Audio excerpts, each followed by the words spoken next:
Assalamualaikum warahmatullahi wabarakatuh. Kembali lagi di channel saya, Bidan di Hati, sahabat keluarga Anda, dengan saya Bidan Cahya Ningtyas Brilianti. Jangan lupa untuk subscribe, tekan tombol lonceng agar tidak ketinggalan video-video saya. Selain itu juga jangan lupa untuk share kepada teman-teman kalian pejuang PPPK dan juga CPNS tahun 2021. Semoga semuanya bisa lulus tanpa bimbel mahal. Untuk video kali ini saya akan membahas mengenai materi stunting dan juga SKN yang biasa kita sebut Sistem Kesehatan Nasional. Jangan lupa mengerjakan soal di link kolom deskripsi ya. Ikuti terus video saya dan jangan di skip. Yang pertama, materi stunting. Stunting adalah kondisi gagal tumbuh pada anak balita akibat kekurangan gizi kronis, terutama pada 1000 hari pertama kehidupan atau HPK. Kondisi gagal tumbuh pada anak balita disebabkan oleh kurangnya asupan gizi dalam waktu lama serta terjadinya infeksi berulang, dan kedua faktor penyebab ini dipengaruhi oleh pola asuh yang tidak memadai terutama dalam 1000 HPK. Anak tergolong stunting apabila panjang atau tinggi badan menurut umurnya lebih rendah dari standar nasional yang berlaku. Jadi biasanya keluar ya, stunting itu merupakan ketidaksesuaian antara tinggi badan berdasarkan usia. Standar dimaksud terdapat pada buku Kesehatan Ibu dan Anak atau KIA dan beberapa dokumen lainnya. Penurunan stunting penting dilakukan sedini mungkin untuk menghindari dampak jangka panjang yang merugikan seperti terhambatnya tumbuh kembang anak. Stunting mempengaruhi perkembangan otak sehingga tingkat kecerdasan anak tidak maksimal. Hal ini berisiko menurunkan produktivitas pada saat dewasa.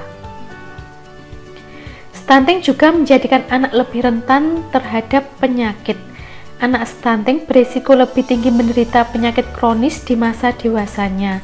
Bahkan stunting dan berbagai bentuk masalah gizi diperkirakan berkontribusi pada hilangnya 2-3% produk domestik bruto atau PDB setiap tahunnya.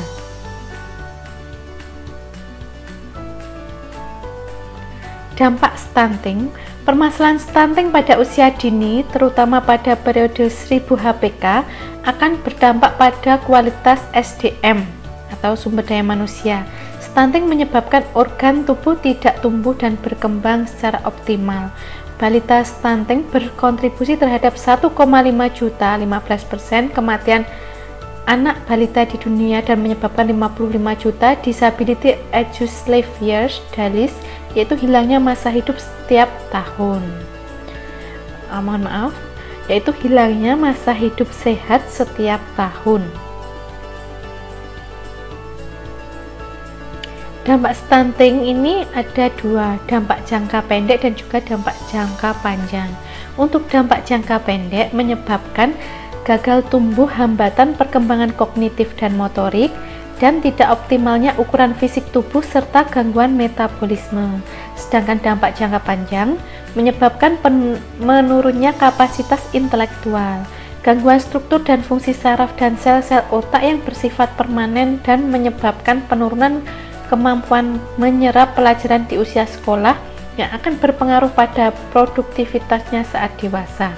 Selain itu, kekurangan gizi juga menyebabkan gangguan pertumbuhan pendek dan atau kurus dan meningkatkan risiko penyakit tidak menular seperti diabetes mellitus, hipertensi, jantung koroner, dan stroke.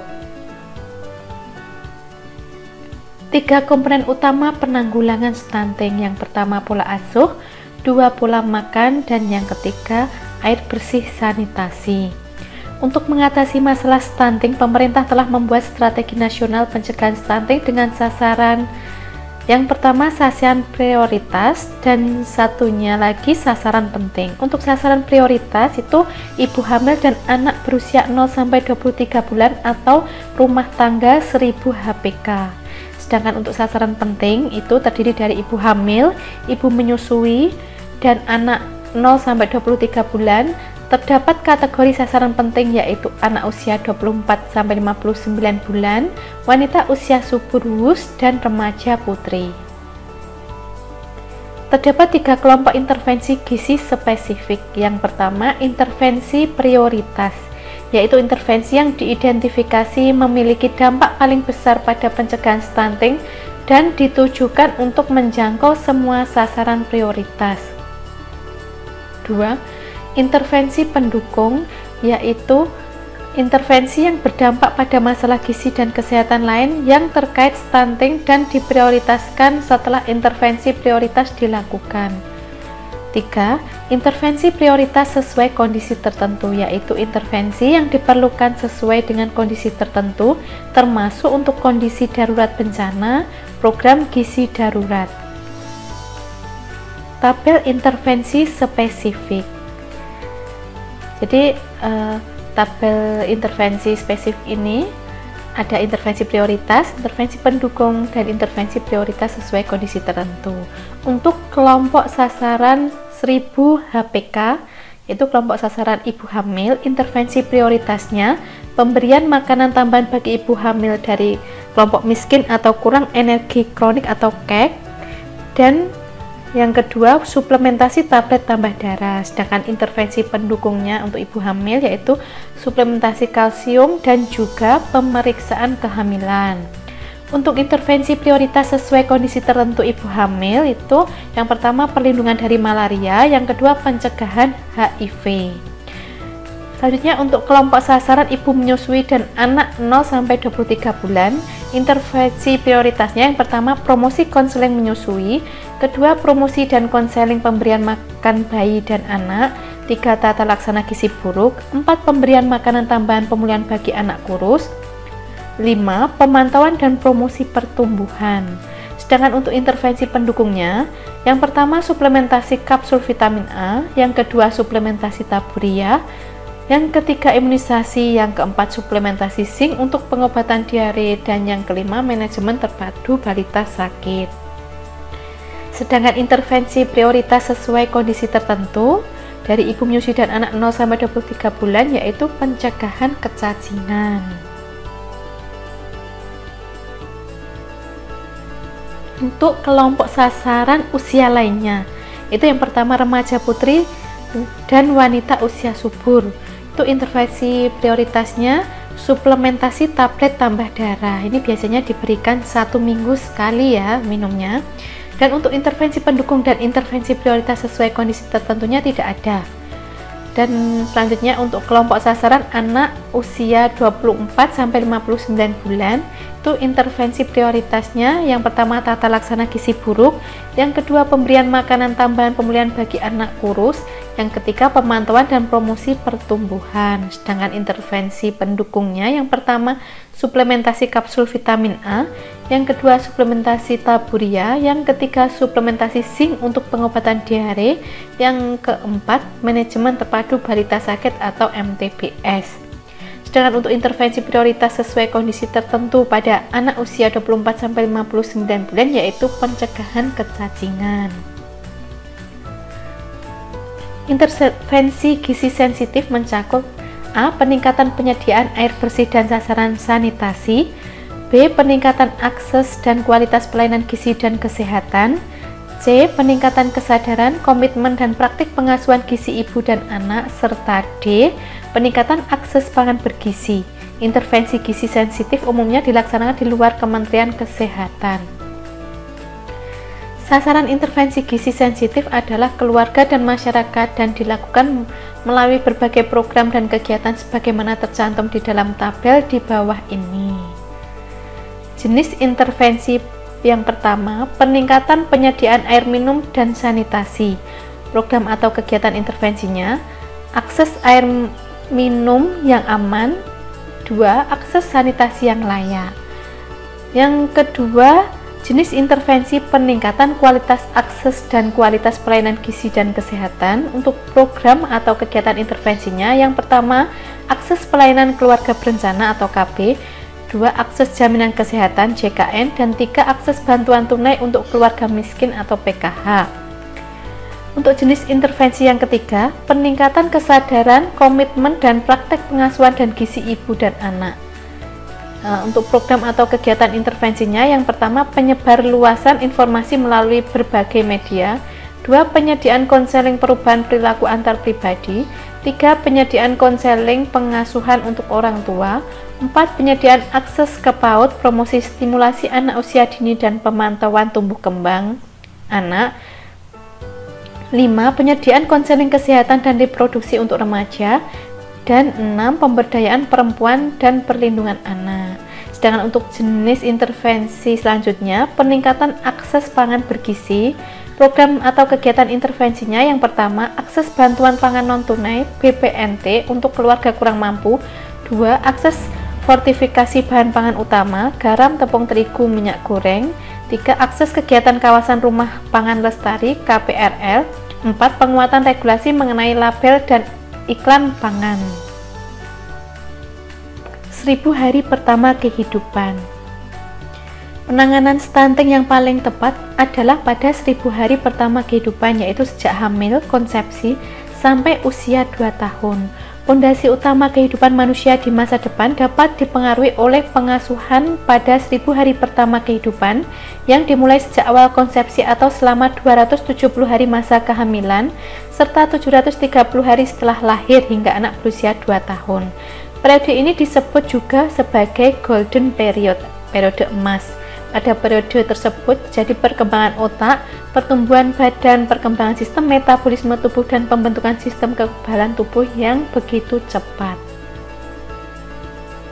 Masa kehamilan merupakan masa pertumbuhan otak dimulai pada usia dari mulai pembuahan sampai usia kehamilan 20 minggu, membangun tinggi badan potensial sehingga membutuhkan gizi mikro pada protein.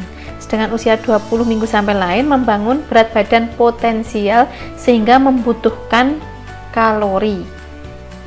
Untuk bayi sampai usia 2 tahun, untuk mencapai tinggi dan berat badan optimal dibutuhkan seluruh zat gizi mikro dan makro secara seimbang, diperoleh dari menyusui secara eksklusif sampai 6 bulan, diteruskan dengan ASI dan MPASI.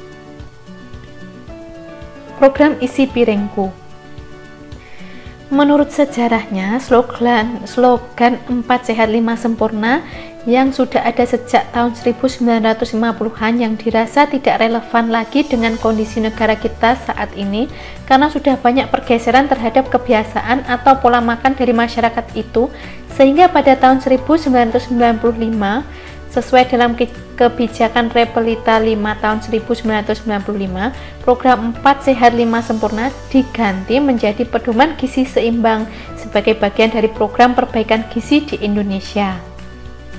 Kemudian di tahun 2009, secara resmi pedoman gizi seimbang telah dimasukkan ke dalam Undang-Undang Kesehatan Nomor 36 tahun 2009 yang menyebutkan sejarah jelas adanya pedoman gizi seimbang di dalam program perbaikan gizi nasional. Prinsip pedoman gizi seimbang yang diterapkan di Indonesia divisualisasikan dengan piramida berbentuk tumpeng di mana disesuaikan dengan budaya Indonesia yang kemudian disebut dengan istilah tumpeng gizi seimbang. Piramida pada tumpeng gizi seimbang menunjukkan bahwa semakin ke atas porsi yang dibutuhkan oleh tubuh seseorang akan semakin kecil, sehingga jika diurutkan dari porsi yang paling besar paling bawah ke paling kecil terdiri dari 3-4 porsi karbohidrat, 3-4 porsi sayur, 2-3 porsi buah, 3-4 porsi lauk, dan yang terkecil adalah gula, garam, dan minyak. Pedoman gizi seimbang seringkali dengan istilah isi piringku. Isi piringku merupakan kampanye edukasi pentingnya asupan gizi seimbang sesuai dengan kebutuhan. Program isi piringku menerapkan 1. Makanan pokok dianjurkan 3-4 porsi sekitar 200 gram. 2. Lauk pauk dianjurkan 2-3 porsi sekitar 50-100 gram. 3. Sayuran dianjurkan 3-4 porsi berkisar 200 gram. 4. Buah-buahan dianjurkan 2-3 porsi berkisar 100 gram. Penerapan pedoman gizi seimbang dalam isi piringku sangat dianjurkan untuk memperbaiki angka stunting di Indonesia. 5 pilar utama penanganan stunting di Indonesia. Ini diperhatikan ya, karena ada yang keluar. 1. Komitmen dan visi pimpinan tinggi negara. 2. Kampanye nasional berfokus pada pemahaman perubahan perilaku, komitmen politik, dan akuntabilitas. 3. Konvergensi, koordinasi dan konsolidasi program nasional, daerah, dan masyarakat. 4. Mendorong kebijakan nutritional food security, ketahanan pangan dan gizi. 5. Pemantauan dan evaluasi. Dasar hukum stunting itu yang terakhir PMK nomor 29 tahun 2019. Jadi salah satu dasar hukumnya, salah satunya itu PMK nomor 29 tahun 2019 yang terakhir. Itu tentang penanggulangan masalah gizi bagi anak akibat penyakit. Dalam peraturan menteri ini yang dimaksud dengan satu anak adalah seseorang yang belum berusia 18 tahun termasuk anak yang masih dalam kandungan. 2. Bayi sangat prematur adalah bayi yang lahir sebelum usia kehamilan mencapai genap 32 minggu. 3. Bayi berat lahir sangat rendah adalah bayi dengan berat lahir kurang dari 1.500 gram. 4. Gagal tumbuh adalah suatu keadaan terjadinya keterlambatan pertumbuhan fisik pada bayi dan anak usia bawah 2 tahun yang ditandai dengan kenaikan berat badan di bawah persentil 5 dari standar tabel kenaikan berat badan. 5. Gizi kurang adalah keadaan gizi balita yang ditandai dengan kondisi kurus, berat badan menurut panjang badan atau tinggi badan kurang dari min 2 sampai dengan min 3 standar defisiasi, dan atau lingkar lengan 11,5 sampai 12,5 cm pada anak usia 6 sampai 59 bulan. 1. Gizi buruk adalah keadaan gizi balita yang ditandai dengan kondisi sangat kurus, disertai atau tidak edem pada kedua punggung kaki, berat badan menurut panjang badan atau berat badan dibanding tinggi badan kurang dari min 3 standar defisiasi dan atau lingkar lengan atas kurang dari 11,5 cm pada anak usia 6 sampai 59 bulan. 2. Alergi protein susu sapi adalah suatu reaksi yang tidak diinginkan yang diperantarai secara imunologis terhadap protein susu sapi. 3. Kelainan metabolisme bawaan adalah kelainan gen tunggal yang menyebabkan defisiensi atau disfungsi protein yang berfungsi sebagai enzim atau protein transport yang diperlukan sebagai katalisator metabolisme. 4. Pangan olahan untuk keperluan medis khusus yang selanjutnya disingkat PKMK adalah pangan olahan yang diproses atau diformulasi secara khusus untuk manajemen medis yang dapat sekaligus sebagai manajemen diet bagi anak dengan penyakit tertentu. Biasanya PKMK ini ya diberikan di bawah pengawasan dokter spesialis anak. Ya, jadi ini hanya diberikan sesuai dengan indikasi dan juga pengawasan. 5. Surveillance gizi adalah kegiatan pengamatan yang sistematis dan terus-menerus terhadap masalah gizi masyarakat dan faktor-faktor yang mempengaruhinya sebagai dasar bagi pengambil keputusan untuk perumusan kebijakan, perencanaan program, penentuan tindakan dan pelaksanaan intervensi, serta evaluasi terhadap pengelolaan program gizi. 6. Pemeriksaan antropometri adalah penimbangan berat badan, pengukuran panjang atau tinggi badan, dan pengukuran lingkar lengan atas untuk menilai status gizi anak. 7. Menteri adalah menteri yang menyelenggarakan urusan pemerintahan di bidang kesehatan. 8. Pemerintah pusat dan pemerintah daerah bertanggung jawab terhadap penyelenggaraan penanggulangan masalah gizi bagi anak akibat penyakit secara terpadu dan berkesinambungan. Penanggulangan masalah gizi diprioritaskan terhadap penyakit yang memerlukan upaya khusus untuk penyelamatan hidup dan mempunyai dampak terbesar pada angka kejadian stunting.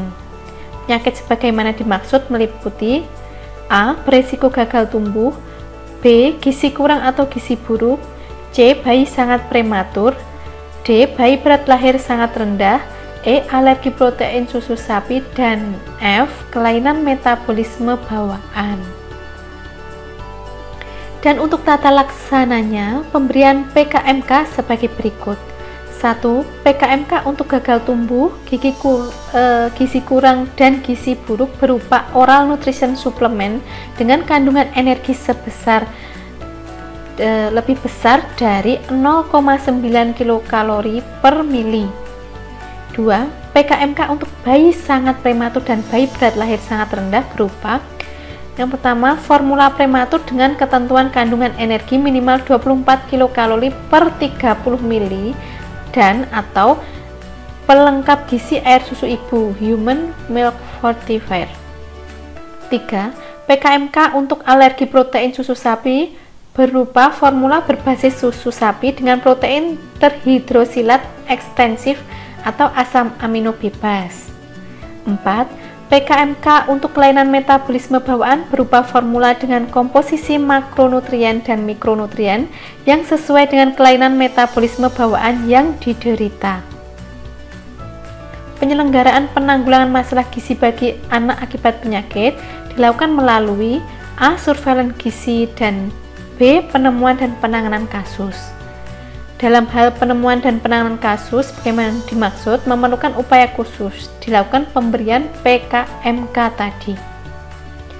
Fasilitas pelayanan kesehatan wajib melakukan pencatatan setiap kejadian masalah gizi bagi anak akibat penyakit.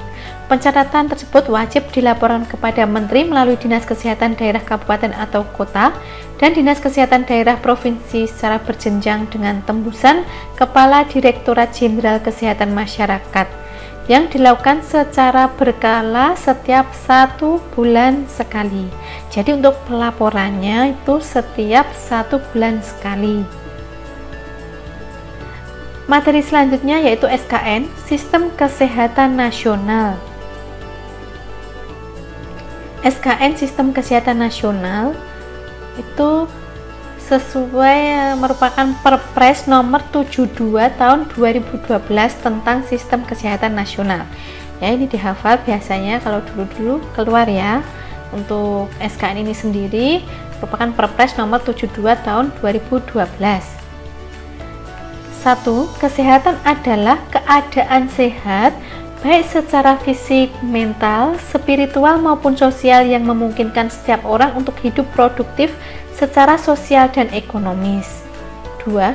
Sistem Kesehatan Nasional yang selanjutnya disingkat SKN adalah pengelolaan kesehatan yang diselenggarakan oleh semua komponen bangsa Indonesia secara terpadu dan saling mendukung guna menjamin tercapainya derajat kesehatan masyarakat yang setinggi-tingginya.